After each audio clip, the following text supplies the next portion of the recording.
Hi, hello, வணக்கம், வந்தனம், ஸ்வாகத்தம், welcome to Salem ஜெயிச் kitchen. இன்னைக்கு வந்து எங்கள் கிச்சனில் என்ன பார்க்க போகிறோன்னா திருப்பாகம். இது கடலை மாவு அல்வான்னு சொல்லுவாங்க. ஆனால் முருகருக்கு பிடிச்ச டிஷ் இது வந்து திருப்பாகம். ஆனால் ஈஸி மெத்தடில் ஒரு 10 to 15 மினிட்ஸில் எப்படி செய்யுதுன்னு பார்க்கலாங்க. வாங்க வீடியோக்குள்ளே போகலாங்க. இதுக்கு தேவையான இன்க்ரீடியன்ஸ் என்னென்னு பார்த்துக்குங்க. ஒரு கப்பு கடலை மாவு.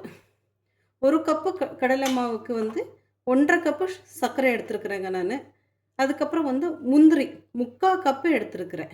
3/4 கப்பு வந்து எடுத்துட்டு மிக்ஸியில் வந்து ஃபைன் பவுடர் கிடையாம 1க்கு 2 அடித்து இந்த அளவுக்கு எடுத்துருக்குறேன் இதுன்னு. 2 கப்பு பாலுங்க. அதுக்கப்புறம் வந்து நெய். நெய் வந்து 1 கப்புக்கு வந்து நீங்கள் 1/2 கப் எடுத்துக்கோங்க, இல்லை 3/4 கப்பு எடுத்துக்கோங்க. அது உங்களோட சாய்ஸ் தான். இதுக்கு தேவையான இது இன்க்ரீடியன்ஸ் பார்த்துட்டு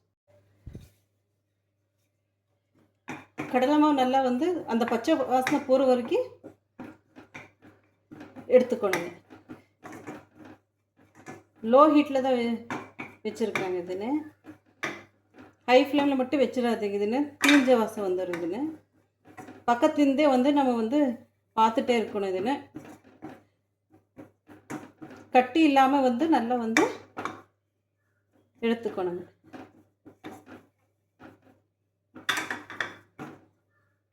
ரொம்ப கட்டி இருந்துச்சுன்னா ஒன்று கூட வந்து உடச்சி விட்ருங்க. இதுன்னு கையில் கூட இப்போ இது பண்ணி விட்ருங்க. இதுன்னு பச்சை வாசனை சுத்தமாக போயிடணுங்க. அது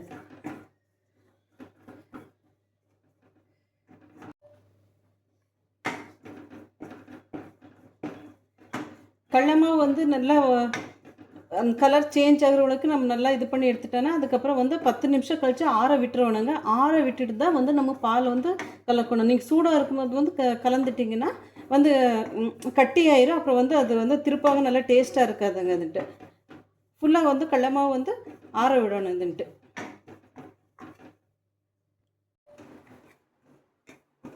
கடலை மாவு ஆறிடுச்சுங்க. இப்போ கொஞ்சம் கொஞ்சம் பால் சேர்த்து மிக்ஸ் பண்ணிக்கலாம். கொஞ்சம் கொஞ்சமாக சேர்த்துக்குங்க.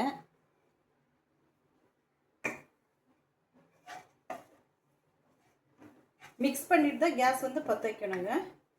கொஞ்சம் கொஞ்சமாக சேர்த்துக்கோங்க, இல்லை கட்டி வந்துடும். இதுன்னு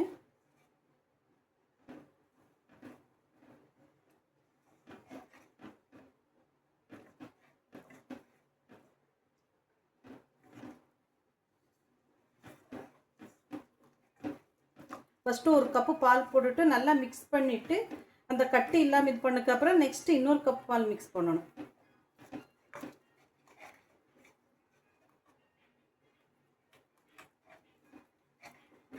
மிக்ஸ் விடாமல் மிக்ஸ் பண்ணிகிட்டே இருக்கணுங்க. 1 2 குறைஞ்சிச்சுன்னா வந்து ஸ்பூனில் கூட இது பண்ணிக்கோங்க, இல்லைன்னா கூட விஸ்கு இருக்கு இல்லைங்களாங்க, அது எடுத்து கூட இது பண்ணிக்கோங்கன்ட்டு.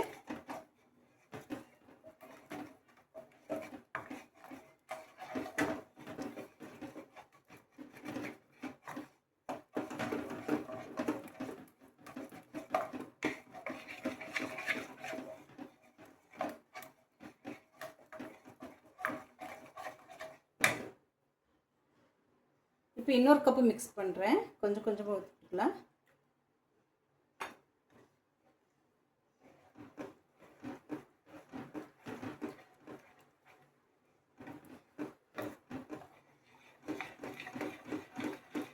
பாருங்கள், எல்லாமே கரைஞ்சிருச்சு. இதுன்னு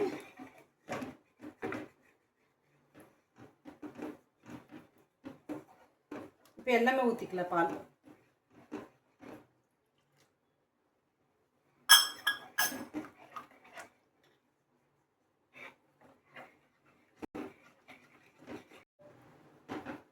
பாருங்க, இப்போ கெட்டி ஆகிட்டே வருது.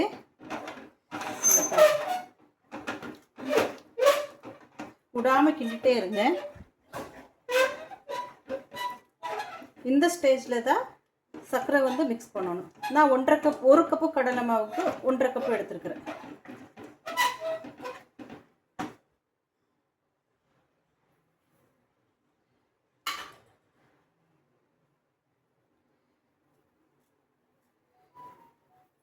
இப்போ இலகுலாயிருங்க. இதுன்னு மிக்ஸ் பண்ணிக்கலாம். இதுன்னு கொஞ்சம்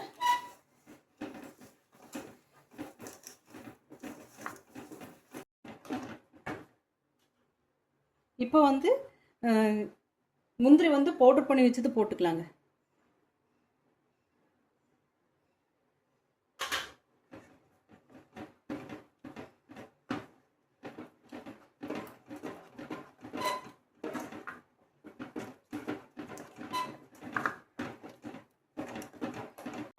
கொஞ்சம் திக்காகும் போது தாங்க நெய் வந்து கலக்கணும். ரொம்ப லிக்விடாக இருக்கும் போது நீங்கள் வந்து நெய் கலக்காதுங்க. பாருங்கள், இந்த ஸ்டேஜ் வந்துருச்சு. அல்வா பதம் வருது இல்லைங்களாங்க, அந்த ஸ்டேஜில் தான் நீங்கள் வந்து நெய் வந்து விடணுன்ட்டு. நெய் நான் இந்த அளவுக்கு எடுத்துக்கிறேன். கொஞ்சம் கொஞ்சம் சேர்த்திக்கலாம்.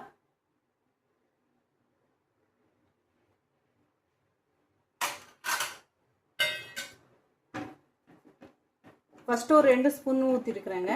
அதுக்கப்புறம் கொஞ்சம் கொஞ்சம் ஊற்றிக்கலாம்.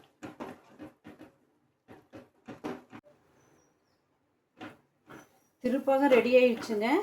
பாருங்க, இப்போ நெய் வந்து பிரிஞ்சு வருது, உங்களுக்கு தெரியுதுங்களாங்க. இந்த ஸ்டேஜ் டக்குன்னு ஆஃப் பண்ணிடுங்க, இல்லைன்னா வந்து அடி பிடிச்சிக்குதுன்னு. பாக்கி இந்த ஸ்டேஜில் ஆஃப் பண்ணிடுங்க இதுன்னு. பாருங்கள், வானிலை தனியாக வருதுங்களா எப்படி.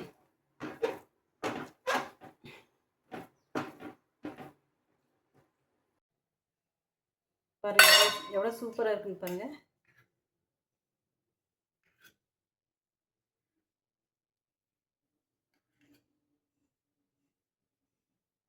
டேஸ்ட்டு ரொம்ப நல்லா இருக்குங்க. நீங்களும் ட்ரை பண்ணி பாருங்கள். பிடிச்சா லைக் பண்ணுங்கள், சப்ஸ்கிரைப் பண்ணுங்கள். சேலம் ஜேஹெச் கிச்சனுக்கு ஒரு லைக் போட்டுருங்க. தேங்க்யூ.